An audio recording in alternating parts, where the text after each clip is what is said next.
आज हम लोग 10वीं वर्ग का रसायन का जो तीसरा पाठ है धातु और अधातु उसके विषय में बात करेंगे। ठीक है।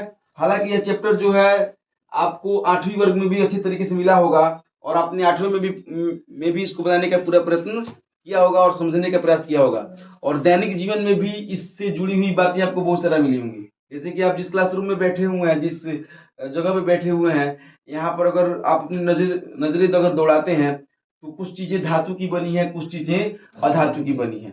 ठीक है। तो उसके माध्यम से भी समझ सकते हैं, जैसे कि पंखा जो है यह लोहे का है तो यह धातु का है। ठीक है। और जिस बेंच पे आप बैठे हैं लकड़ी का बना है तो अधातु का है। फिर इसके अलावा कुर्सी वगैरह जो कुछ भी चीजें हैं तो कुछ चीजें धातु की हैं, कुछ चीजें अधातु की हैं। लेकिन जैसा कि आपको रसायन के संगठन के बारे में पता है कि रसायन को संगठन के आधार पर तैयार किया जाता है, तो ये जो लकड़ी है या लोहा है इसमें किस प्रकार के तत्वों के कण मिले हुए हैं, तो पंखा में लोहा में आयरन Fe मतलब मिला हुआ है। तो इन सभी चीजों को अंदर तक पढ़ने के लिए ही इस चैप्टर को हमने यहाँ पे लाने की कोशिश किया। ऐसे तो देखने में आपको समझ जाते हैं कि कौन सा लोहा है कौन सा धातु है, लेकिन जो चीजें आप व्यवहार में देखते हैं उन चीजों के विषय में आप समझ सकते हैं इस कॉन्सेप्ट के आधार पर।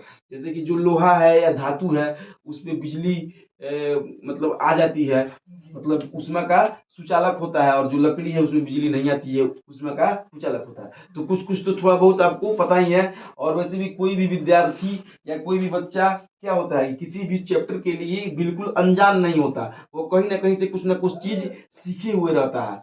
ठीक है। अब उसके जो कुछ लोग ज्यादा सीखे हुए रहते हैं, कुछ लोग कम सीखे हुए रहते हैं। अब जब उसको क्लास के हिसाब से चलाया जाता है तो कुछ विशेष जानकारी मिलती है जिसे हम विज्ञान कहते हैं। तो जो जिन जिन चीजों की परिभाषाएं बनी हुई हैं, जैसे कि विज्ञान किसे कहते हैं, तो विशेष जानकारी को, विशेष ज्ञान को हम विज्ञान कहते हैं। रसायन क्या है, तो किसी भी पदार्थ के आंतरिक संगठनों के बारे में जानकारी जिस तरीके से की जाती है उसे हम लोग रसायन कहते हैं। तो इन सभी चीजों के हिसाब से भी आप समझ सकते हैं, और धातु धातु उसी तरीके से आप जान सकते हैं। कुछ चीजें जो देखने में आपको धातु के बारे में पता है, अब और डीपली आप पता करते हैं कि आखिर धातु कैसे होता है, क्या होता है, तो इस चैप्टर में उस तरीके से समझाने का पूरा प्रयत्न किया जाएगा। और ध्यान रखिए परीक्षा के दृष्टिकोण से भी, और इसके अलावा परीक्षा के दृष्टिकोण से या व्यवहारिक जीवन के दृष्टिकोण से भी यह चैप्टर आपके लिए बहुत ही अनिवार्य है। तो समय को बिना बर्बाद किए जल्दी से हम लोग काम को शुरू करते हैं। तो सबसे पहले आप देखिएगा कि तत्वों को उनके गुण धर्म के आधार पर धातु और अधातु में वर्गीकृत किया गया। किसको वर्गीकृत किया गया है? तत्वों को उनके गुण के आधार पर। अब जिन चीजों में जो गुण है उसके हिसाब से उसको वर्गीकृत किया गया है। तो वर्गों में बांटा जाता है। जैसे कि आप लोग क्या है कि मतलब किसी चीज को अगर वर्गों में बांटना हो तो जो मसाला है जैसे कि धनिया मिर्च वगैरह उसको आप अलग खंड में रखते हो, और जो चावल दाल वगैरह है अनाज वाली चीजें हैं तो इसको अलग रखा जाता है, अर्थात उनको वर्ग में बांटा गया है। क्यों? क्योंकि वर्गों में किसी चीज को बांट दिया जाए तो उसको समझने में और उसको दूर तक सोचने में क्या होती है, सहूलियत होती है, आसानी होती है, और उसको जल्दी से अगर ढूंढना हो तब भी वो जल्दी से मिल जाता है। ये किस प्रकार की चीजें चाहिए, तो मसाला वाली चीज चाहिए, तो धनिया चाहिए तो धनिया मसाला वाले रैंक में ही होगा, तो आप जाके आसानी से ढूंढ लेते हो। अर्थात तत्वों को, जितने भी तत्व हैं 108 तत्व हैं ज्ञात तत्व, अब आजकल 112 तत्व की गिनती हो रही है। पहले 108 तत्व थी, मतलब हम लोग जब पढ़ते थे इसीलिए 108 हमको उस समय से याद है, इसलिए मतलब क्या है कि 108 जबान पे आ गया। लेकिन अब आजकल 112 तत्व हैं। तो 112 तत्वों को उनके गुण के आधार पर, अब जिन जिन तत्वों में जो जो गुण है उसके आधार पर उनको दो भागों में बांटा गया है। पहला धातु और अधातु, बीच में एक उपधातु का भी जिक्र आता है जिसको हम लोग आगे पढ़ेंगे। उपधातु क्या होता है, पहले अधातु और धातु के विषय में जानते हैं, किसी को दिक्कत नहीं। अब धातु के कुछ उदाहरण है। क्या है? धातु के कुछ उदाहरण है, जैसे कि लोहा आयरन Fe पहले आपको बताया गया, एल्यूमिनियम, ठीक है, Al जिससे एल्यूमिनियम की तार होती है, पहले एल्यूमिनियम के बर्तन भी होते थे पुराने जमाने में, चांदी जिससे आभूषण वगैरह बनता है, कॉपर तांबा जिससे तांबे का तार भी होता है, और तांबे के बर्तन वर्तन भी होते हैं। आपने इन सभी चीजों को देखा होगा, ये सब क्या है, धातु है। फिर अधातु के कुछ उदाहरण है, हाइड्रोजन जिससे कि जल बना हुआ है आपका, ठीक है, नाइट्रोजन जिससे जो यूरिया में होता है जिसको खेतों में दिया जाता है, तो खेतों की मतलब खेतों में मौजूद मतलब खेत की मिट्टी में नाइट्रोजन की मात्रा बढ़ती है और फसलें हरी हो जाती हैं। नाइट्रोजन सबसे ज्यादा यूरिया में पाया है। सल्फर, ठीक है, ऑक्सीजन जिसके माध्यम से जो है जल बना हुआ है। तो ये सभी जो है ये सब कुछ अधातु हैं और कुछ धातु हैं। कोई दिक्कत किसी को? आगे बढ़ा जाए। देखिए कॉन्सेप्ट को बारी बारी से समझते हुए आगे चलें, ठीक है। अगर दिक्कत होता है तो तुरंत आप यहाँ पे बात कीजिए, आपका समाधान होगा। और यदि आप वीडियो देख रहे हैं तो तुरंत कमेंट कीजिए, अगले वीडियो में उसका समाधान जरूर किया जाएगा। चलिए, तो इस तरीके से हो गया आपका। तो अब भौतिक गुण धर्म, जैसे कि अब गुण होता है, जैसे कि जो अभी आप देखे हैं, तो हाइड्रोजन के क्या गुण होते हैं, मतलब हाइड्रोजन अधातु श्रेणी का है, तो अधातु श्रेणी के तत्वों के क्या गुण होते हैं, जिसके आधार पर उनको अधातु में रखा गया है। और धातु श्रेणी के तत्वों में क्या गुण होते हैं, जिनके आधार पर उनको धातु की श्रेणी में रखा गया है। सबको समझ में? चलिए, तो आगे बढ़ते हैं। तो सबसे पहला गुण जो है वह धात्विक चमक होती है। चमक, चमक के आधार पर धातु और अधातु में अंतर होते हैं। क्या होते हैं? चमक के आधार पर। जैसे कि धातु की सतह चमकदार होती है, जबकि अधातु की सतह चमकीली नहीं होती। कहीं कहीं एक दो तत्व ऐसे होंगे या एक दो पदार्थ ऐसे होंगे जिनमें क्या होता है कि मतलब चमक होता है फिर भी वो अधातु है, तो इसमें जिक्र किया जाएगा। ध्यान दीजिएगा, हमने जो आपको मतलब उदाहरण के रूप में जैसे कि पंखा को लिया या बल्ब को लिया या इस ईंट को लिया या जिस चीजों को लिया, वह तत्व नहीं है, वो क्या है? पदार्थ है, ठीक है। लेकिन मोटा मतलब होता है ना कि मोटा मोटी समझने के लिए हमने आपको इसका उदाहरण व्यवहार से जोड़ने के लिए बताया। जबकि धातु और अधातु तत्वों की श्रेणी से पढ़ता है, मतलब तत्वों में से निकाला जाता है। समझ गए बातों को? अब आप ही समझिए, जैसे कि यह बोर्ड है, ये तो अधातु है, लेकिन फिर भी इसमें चमक क्यों है? लेकिन यह शीशा है तो शीशा तो धातु है। तो ये सब चीजें सिर्फ एक ही स्केल से सभी चीजों को मापा जाए ऐसा नहीं होता है, ठीक है। कहीं किसी दृष्टिकोण से कुछ और होता है और कहीं किसी दृष्टिकोण से कुछ और होता है। मतलब क्लियर? किसी को कोई दिक्कत नहीं होनी चाहिए। मतलब अगर अधिकतर जो धातुएं होती हैं उसकी सतह चमकदार होती हैं, और जो अधातुएं होती हैं उसकी चमक क्या होती है कि चमकीली नहीं होती हैं, ठीक है। तो फिर जबकि आयोडीन एक ऐसा धातु है जो चमकीला होता है। देखिए आगे बात, यहां से ऑब्जेक्टिव क्वेश्चन आपके बनेंगे कि वो कौन सा धातु है जो चमकीला होता है, तो आपको आंसर लगाने होंगे आयोडीन। अगर हो सके तो वीडियो को रोक करके इस सभी नोट्स को आप लिख लीजिए, क्योंकि लिखा हुआ चीज और समझा हुआ चीज अधिक देर तक टिकाऊ होता है। नहीं तो ऐसे आप समझतिएगा सिर्फ तो सुनिएगा, और ऐसा भी हो सकता है कि इस कान से सुने और इस कान से बाहर निकल जाए, ऐसा भी हो सकता है। लेकिन जब आप उसको लिख के अपने पास रखिएगा तो जो आप सुने हैं, जो आप समझे हैं, उसको फिर से घर पे एक बार रिपीट कीजिएगा या देखिएगा, तो एक नजर में आपको सब रिवीजन हो जाएगा।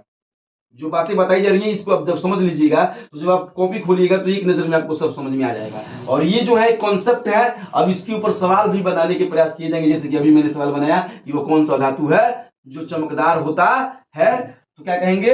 आयोडीन। अन्य सब अधातुएं क्या होती हैं? चमकदार नहीं होती है। किसी को दिक्कत? यहाँ एक नंबर आपका एकदम फिक्स हो गया। अगर ये सवाल आ गया, अगर आपको मैट्रिक में नहीं आया, तो अगर आप साइंस लेते हैं तो इंटरमीडिएट में आएगा। अगर आप साइंस नहीं भी लेते हैं या अन्य आगे रेलवे वगैरह की वैकेंसी नौकरी की तैयारी करते हैं, वहां आ सकता है, निश्चित रूप से आ सकता है कि हाँ वो कौन से धातु है जिसमें चमक होती है, तो आयोडीन। ठीक है, एक नंबर आपका यहाँ पे लॉक हो गया। अगर आप लॉक करना चाहते हैं तो जो बच्चा यहाँ लॉक कर लेगा वह वहां जाके पाएगा, जो यहाँ लॉक नहीं कर पाएगा उससे नंबर कभी भी नहीं आएगा, और इस तरीके से उसे परेशानी होती रहेगी हमेशा। तो आप समझ गए बातों को? तो कठोरता के आधार पर तो चमक की बात हो गई, जब चमक की बात होगी तो आप क्या कहिएगा? धातु चमकदार होती है और अधातु चमकदार नहीं होती है। लेकिन एक धातु ऐसा होता है जो चमकीला होता है, वो कौन है? आयोडीन। किसी को कोई दिक्कत? आगे बढ़ा जाए। पूरे जोश जुनून में है ना आप लोग, पूरे जज्बा के साथ है। देखिए जोश में अगर रहिएगा, विद्यार्थी और शिक्षक ये दोनों में जोश का होना बहुत जरूरी है। यदि जोश की कमी है तो उसको समझ में बातें धीरे धीरे आएंगी और मतलब लेट से आएंगी। ऐसा भी हो सकता है कि नहीं भी आए, लेकिन यदि वह जोश में है तो वह काम को जल्दी जल्दी करेगा और सीखने के लिए इच्छुक रहिए। ठीक है ना, सीखने के लिए बेचैन रहिए कि हाँ भाई अब आगे क्या होगा, अब आगे क्या होगा, अब आगे क्या होगा। अब तो इसके ऊपर इतना बात कर ली, चमक नामक चीज तो हमको समझ में आ गया, अब इनको जल्दी से कठोरता बताना चाहिए। ऐसे आपके दिमाग में बातें होनी चाहिए। चलिए, कठोरता के आधार पर धातुएं सामान्यतः कठोर होती हैं, लेकिन लिथियम, सोडियम, पोटेशियम तीन धातु ऐसे हैं जो मुलायम होते हैं। तीन धातु कैसे हैं? जो मुलायम होते हैं। तो लिथियम, सोडियम और पोटेशियम ये मुलायम धातु मतलब धातु है।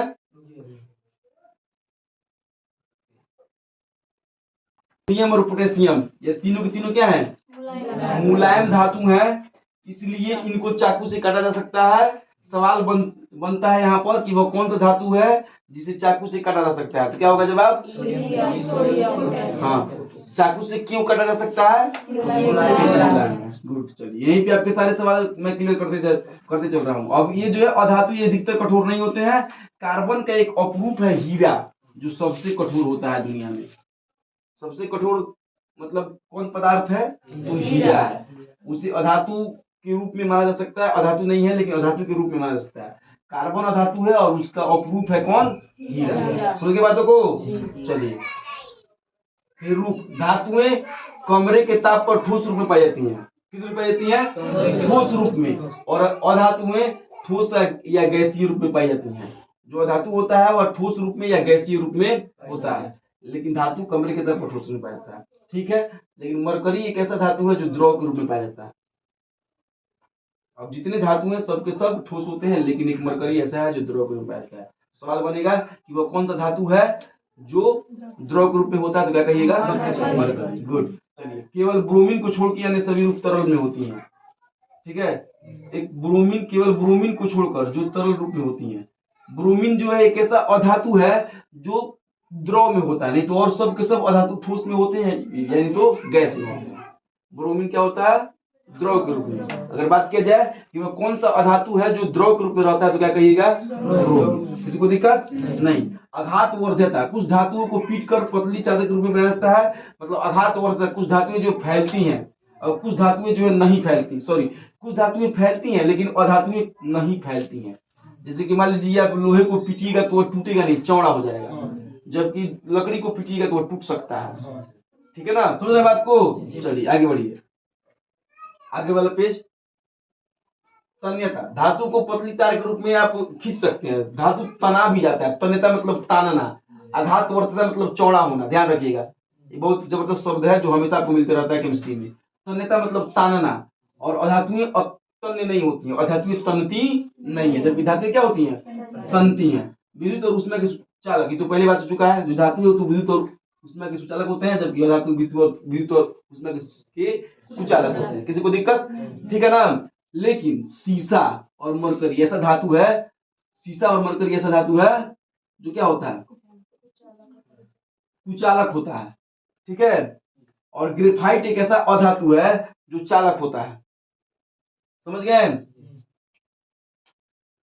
तो घनत्व के आधार पर, अब घनत्व है तो अधिक घनत्व होता है किसका? उच्च घनत्व, अधिक घनत्व और अधिक गलनांक धातु का होता है।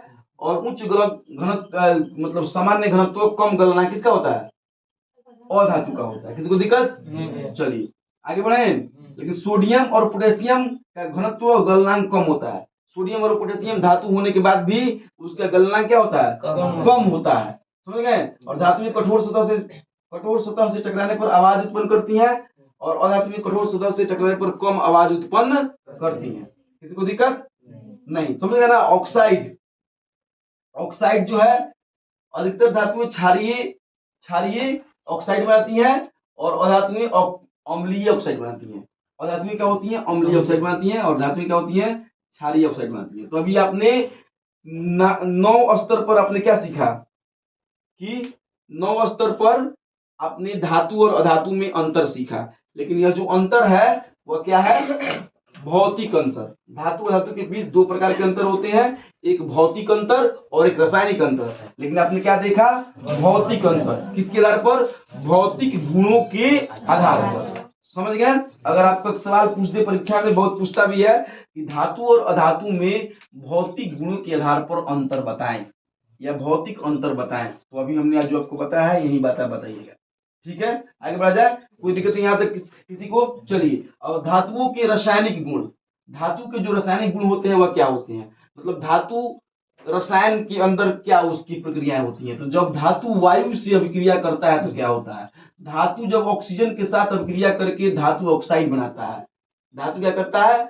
ऑक्सीजन के साथ अभिक्रिया करके धातु ऑक्साइड, जैसे कि धातु प्लस ऑक्सीजन 3 इक्वल टू धातु ऑक्साइड। जैसे कि धातु हो गया कॉपर और O2 हो गया ऑक्सीजन, दोनों को मिलकर के 2CO अर्थात कॉपर ऑक्साइड, यह काले रंग का बन जाता है। किसी को दिक्कत? इसीलिए तांबे के बर्तन को जो है ऐसे खाली नहीं छोड़ा जाता है। मतलब हवा में छोड़ दीजिएगा तो हवा से अभिक्रिया करके वह काला रंग का हो जाता है। ठीक है, सुना बातों को। अब एल्यूमिनियम और ऑक्सीजन को मिला करके एल्यूमिनियम ऑक्साइड बन गया। मैग्नीशियम मैग्नीशियम और फिर ऑक्सीजन को मिला करके मैग्नीशियम ऑक्साइड बन गया। किसी बच्चे को कोई दिक्कत नहीं। चलिए तब अब धातुएं ऑक्सीजन के साथ अलग अलग तरह से अभिक्रिया करती हुई दिखाई देती है। जैसे कि सोडियम और के वायु में आकस्मिक आग पकड़ लेता है, जिसे रोकने के लिए इन्हें केरोसिन के तेल में डुबा कर रखा जाता है। अगर सोडियम को और पोटेशियम को ऐसे खुली वायु में आप छोड़िएगा तो वह स्वतः जल उठेगा, इसीलिए उससे न जले, इसलिए उसको केरोसिन के तेल में डुबा के रखा जाता है। यदि आपसे यहाँ पर भी सवाल बन जाए कि वह कौन सा धातु है जिसे केरोसिन तेल में डुबा के रखा जाता है, तो सोडियम और पोटेशियम। और यह पूछ लिया जाए कि सोडियम और पोटेशियम को केरोसिन में डुबा के क्यों रखा जाता है, तो जवाब क्या होगा, क्योंकि वो अधिक अभिक्रियाशील होने के कारण वो वायु में आकस्मिक आग पकड़ लेता है। मतलब अचानक, आकस्मिक का मतलब वो अचानक आग पकड़ लेता है, जिसके कारण उसे केरोसिन में डुबा करके रखा जाता है। कोई दिक्कत? चलिए आगे वाला। मैग्नीशियम, एल्यूमिनियम, जिंक और पीबी वायु के साथ धीरे धीरे अभिक्रिया करते हैं। इन धातुओं पर ऑक्साइड की परत चढ़ जाती है। मतलब मैग्नीशियम ऐसा धातु है, एल्यूमिनियम और जिंक और पीबी मतलब सीसा ऐसा धातु, इस पर उस पर परत चढ़ जाती है। मतलब हवा से क्रिया करके उस पर परत चढ़ जाती है, जिसे हम लोग ऑक्साइड की परत के नाम से भी जानते हैं। चढ़ता है, लोहा में जंग लगता है, तांबा जो है काला पड़ जाता है और शीशा जो है पीला पड़ जाता है। देखिए महसूस किए, दैनिक जीवन में भी आपने इसको महसूस किया होगा। ठीक है, तो अब Fe, आयरन को वायु में गर्म करने पर प्रज्वलित नहीं होता, लेकिन ज्वाला में लौह चूर्ण डालने पर तेज से जलने लगता है। मतलब आयरन को आप जलाइएगा, लोहा को आप जलाइएगा तो जलेगा नहीं, लेकिन उसके चूर्णों को यदि लकड़ी कहीं जल रही हो, अगर उसमें आप डालिएगा तो लकड़ी और भी प्रज्वलित हो जाएगी। मतलब वो जलाने का काम करता है, जलने का काम नहीं करता है। कौन? लोहा। ठीक है, किसी को दिक्कत नहीं। ये सब कॉन्सेप्ट है, इससे ऐसे कॉन्सेप्ट लेकर के आप अच्छे बड़े बड़े क्लासेस चलते हैं ऐसे। ठीक है, लेकिन हम लोग कोशिश कर रहे हैं कि हम लोगों की क्लासेस भी बड़ी हो जाएं और बड़े मतलब हो, या बच्चे समझे भी, है कि नहीं है। बड़ा क्लास या छोटा क्लास से मतलब नहीं होता है, मतलब इस चीज से होता है कि जो लोग क्लास को देख रहे हैं क्या उन लोगों को संतुष्टि मिल रही है और वे लोग कुछ सीख रहे हैं कि नहीं सीख रहे हैं, मतलब इससे है। ठीक है ना। तो सीयू प्रज्वलित नहीं होता, जबकि सीयू तांबा प्रज्वलित नहीं होता, लेकिन उस पर काले रंग की कॉपर ऑक्साइड की परत चढ़ जाती है। एजी और एयू, चांदी और सोना ऑक्सीजन के साथ कभी भी अभिक्रिया नहीं करते हैं, इसीलिए जल्दी से चांदी और सोना खराब नहीं होता है। इसीलिए ज्यादातर आभूषण जो है चांदी और सोने के ही बनाए जाते हैं। अगर उसमें कुछ मिलावट होती है, अगर उसमें कुछ मिलावट हो, जैसे कि आपने तो चांदी का मतलब आभूषण खरीद लिया या सोने का आभूषण खरीद लिया, लेकिन वह कुछ दिनों के बाद काला पड़ गया, लोग कहते हैं ये कौन सा चांदी है कि काला पड़ गया, मतलब ये है कि उसमें मिलावट है। उस मिलावट होने के कारण ही उसमें उस काला पड़ता है। अगर नहीं मिलावट हो तो उसमें कालापन नहीं चढ़ेगा, अर्थात वो ऑक्सीजन से अभिक्रिया नहीं करेगा। अगर उसमें चांदी की जगह पे चांदी हो और कुछ दूसरा अगर मतलब धातु हो या कुछ हो तो उसके साथ वो अभिक्रिया कर लेगा, तो उसकी परत के कारण वो भी काला पड़ जाएगा। चलिए, उभयधर्मी ऑक्साइड। उभयधर्मी ऑक्साइड वे धातु ऑक्साइड जो अम्ल तथा क्षार दोनों से अभिक्रिया करते हैं, लवण और जल उत्पन्न करते हैं। आपको एक मतलब अम्ल क्षार लवण नामक चैप्टर में भी आपने पढ़ा है कि धातु को जब अम्ल से अभिक्रिया कराया जाए तो लवण बनता है और हाइड्रोजन गैस मुक्त होती है, और धातु को जब क्षार से अभिक्रिया कराया जाए तो लवण बनता है और कार्बन डाइऑक्साइड गैस मुक्त होती है। पढ़े थे आप। लेकिन यहाँ आपको धातु को जब अम्ल के साथ और क्षार के साथ अभिक्रिया कराया जाएगा तो एक बार जल बन जाएगा और लवण भी उत्पन्न हो जाएगा। तो यहाँ पे Na2O3 6HCl, तो जब आपस में मिलाइएगा तो विस्थापन अभिक्रिया। अब देखिए ऐसा पॉइंट जिसमें आपको तीसरा पाठ पढ़ रहा है, केमिस्ट्री का पढ़ रहा है ना, तीसरे पाठ में दूसरे पाठ का मिश्रण और पहला पाठ का मिश्रण, विस्थापन अभिक्रिया इसमें आ गया। Al जो है हट करके H का जगह ले लिया, और क्या है कि O जो है उधर चला गया, मतलब विस्थापित हो रहा है। देख रहे हैं ना, मतलब Al है यहाँ पर, लेकिन Al जो है Cl2 को मिला लिया, मतलब Cl यहां से निकल के इधर आ गया। ठीक है जी। और फिर वो निकल करके H में आ गया, तो 2AlCl3 प्लस H2O आपको प्राप्त हो गया। इसमें तत्वों में परमाणुओं की संख्या बराबर नहीं है तो असंतुलित समीकरण है।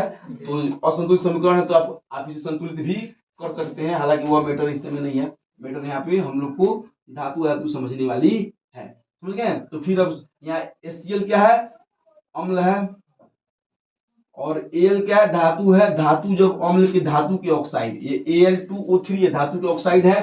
धातु के ऑक्साइड जब अम्ल से अभिक्रिया करते हैं तो क्या बनता है, लवण बनता है और जल बनता है।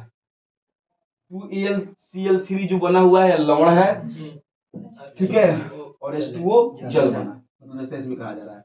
फिर धातु के ऑक्साइड जब क्षार से अभिक्रिया करते हैं, आपको पहले ही पता है कि जब OH लगा हो तो क्षार होता है, H हो तो अम्ल होता है, और क्या है कि Cl वगैरह ये सब चीज हो तो लवण होता है। पहले से आपको मालूम है, ठीक है। तो अब यहाँ पे सोडियम इल्यूमिनेट बना और फिर जल बन गया। तो यहाँ पे ये दिखाने की बात है, इसी को हम क्या बोलते हैं, उभयधर्मी ऑक्साइड कहते हैं। अगर आपकी परीक्षा में कोई पूछ दे कि उभयधर्मी ऑक्साइड किसे कहते हैं, तो आपको कहना पड़ेगा कि धातु के ऑक्साइड जब अम्ल या क्षार से अभिक्रिया करके लवण और जल का निर्माण करते हैं तो उसे क्या कहते हैं, उभयधर्मी ऑक्साइड कहते हैं, जिसे निम्नलिखित अभिक्रिया के द्वारा समझा जा सकता है। और ये दोनों अभिक्रिया को आप वहां पे लिख दीजिएगा, आपको क्या है कि टकाटक अच्छा नंबर प्राप्त हो जाएगा। जितने नंबर का होगा उसमें से एक बिंदु भी नहीं कटेगा। एक और बात याद रखिएगा कि रसायन में जितना यह शब्द मायने नहीं रखता है, उससे ज्यादा मायने इसकी ये जो सूत्र रखते हैं। इसलिए अगर आप परिभाषा जब कभी भी लिखते हैं तो उसको सूत्र के माध्यम से जरूर जोड़ने की प्रक्रिया को करिए। और वैसे भी विज्ञान जो है ऑब्जर्वेशन के ऊपर आधारित होता है, अवलोकन के ऊपर आधारित होता है, उसको देख रेख के ऊपर आधारित होता है, उसको अपने तरीके से अपने जीवन में उतारने के ऊपर आधारित होता है। रटने के ऊपर विज्ञान कभी भी फोकस नहीं करता है। और जो शिक्षक या विद्यार्थी सिर्फ रटने के आधार पर विज्ञान पढ़ने की कोशिश कर रहे हैं, वो बहुत बड़ी गलती कर रहे हैं। उनको भविष्य में बहुत सारी समस्याओं का सामना करना पड़ सकता है। इसीलिए आप जो है पढ़ाई करें तो अपने सोच में, अपने समझ में एग्जाम्पल को बैठाने की कोशिश करें, उसको दैनिक जीवन में भी ढूंढने की कोशिश करें। चलिए, इसी के साथ इसमें अब आगे वाला पॉइंट यह है कि जल के साथ अभिक्रिया, जब जल के साथ धातु अभिक्रिया करता है तो धातु ऑक्साइड बनता है और हाइड्रोजन अलग मुक्त हो जाती है। ये सब रासायनिक गुण है। रसायन में क्या क्या होता है, रासायनिक गुण के आधार पर धातु का क्या क्या होता है। धातु जब मतलब इसके में करेगा तो क्या होगा, धातु जब जल से करेगा तो क्या होगा, धातु जब जल से अभिक्रिया करेगा तो धातु ऑक्साइड बनेगा और हाइड्रोजन गैस मुक्त होगी। धातु ऑक्साइड प्लस जल जो है धातु हाइड्रो ऑक्साइड बनाएंगे। धातु ऑक्साइड और जल, सिर्फ धातु अगर जल से मिलेगा तो धातु ऑक्साइड बनेगा और हाइड्रोजन मुक्त होगा। और जब धातु के ऑक्साइड जब जल से मिलेगा तो धातु हाइड्रो ऑक्साइड बन जाएगा। किसी को दिक्कत नहीं। चलिए, तो इसके ऊपर अब देखते हैं और थोड़ा सा ऊपर। यहाँ धातु, कुछ धातुएं ऐसे होते हैं जो किस किस प्रकार से अभिक्रिया करते हैं, उनके रासायनिक गुण क्या है उसके बारे में। तो धातु हो गया, इसमें सोडियम, पोटेशियम और क्या हो गया, कैल्शियम हो गया, ठीक है। ये तीनों के तीनों धातु जो है वह ठंडा जल से अभिक्रिया करते हैं। किससे अभिक्रिया करते हैं, ठंडा जल से। और मैग्नीशियम जो हो गया वो गर्म जल से अभिक्रिया करता है। और Al, Fe और Zn या केवल भाप से अभिक्रिया करते हैं। भाप भी तो जल है ना, उसमें भी तो जल का ही रूप है। और फिर धातु Ca और Mg या क्या है कि जल के साथ अभिक्रिया करने पर तैरने लगते हैं, क्योंकि उनमें हाइड्रोजन गैस मुक्त होता है और हाइड्रोजन गैस हल्का होता है और उसको तैरने के लिए मजबूर कर देता है। फिर PbCu और Au और Ag, यह धातु ऐसा है जो जल के साथ अभिक्रिया ही नहीं करता। अर्थात Pb शीशा को यदि आप बारिश में रख दीजिएगा तब भी वो जैसे था वैसे रहेगा, उसमें कोई विशेष अंतर नहीं पड़ेगा। समझ गए। चलिए आगे, अब उदाहरण के रूप में देखते हैं। तो जब Na धातु हो गया, जो अभी बात हुआ था अभी उधर, उसको मतलब एग्जाम्पल के रूप में देखने का प्रयास किया गया। समझ गए। तो अगर धातु